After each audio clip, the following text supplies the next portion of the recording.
Welcome to the only daily podcast focusing on compliance news of the day. Each morning, start your day with a cup of coffee and Tom Fox, the voice of compliance, to hear about 4 of the top compliance, corruption, or leadership stories you will need to start your day. The Daily Compliance News is a production of the Compliance Podcast Network. November 18, 2020, the With Friends Like This, Who Needs Enemies edition. And that comes from our lead story of Deutsche Bank, who has an additional tax on those employees who work from home. The rationale is that remote workers are not contributing as much to the economy because they're not commuting, buying lunch at the office, or grabbing a coffee in the afternoon. So Deutsche Bank has proposed a 5% tax on remote workers who choose that way of life after it's safe to go back to work. Talk about wanting to win friends and influence people.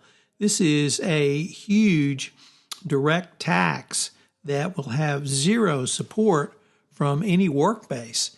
In fact, it's simply inane that Deutsche Bank would even propose something that's stupid. But perhaps they're trying to get themselves out of their Donald Trump imbroglio.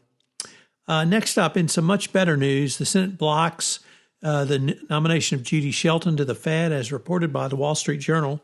Frankly, kooky Shelton, who has expressed disbelief at the Fed and all of its policies, and has called for return to the gold standard abandoned in 1971, was defeated by bipartisan opposition. There was expected to be a razor-thin vote, and even Kamala Harris returned to the Senate to vote, but it turned out that there were 3 GOP votes against her, so perhaps we will not be returning to the gold standard anytime soon. The significance of this for the economy is she would have worked with McConnell to tank the economy in a Biden administration, simply to try to limit Biden's effectiveness, so that hopefully the incoming president-elect Biden will have his own choice for nomination and not someone who will sabotage his program. Next up, from the Wall Street Journal, Mingy Sun reporting, and the Risk and Compliance Journal, the OECD has issued its Phase 4 report, and it notes that the U.S. continues to lead in enforcement against transnational corruption, but said it could improve on extending protection to whistleblowers by offering additional transparency in the resolution of foreign bribery cases. Full disclosure, I was part of the U.S. team which met with the OECD representatives for the Phase 4 report, representing the Greater Houston Business and Ethics Roundtable. The report was generally very favorable, and as you would expect with FCPA enforcement robust over the past 10 years.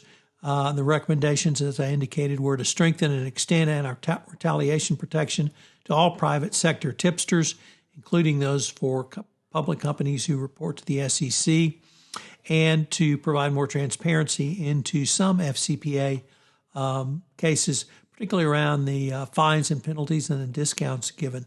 So some for the U.S. to work on, but otherwise a fairly good report.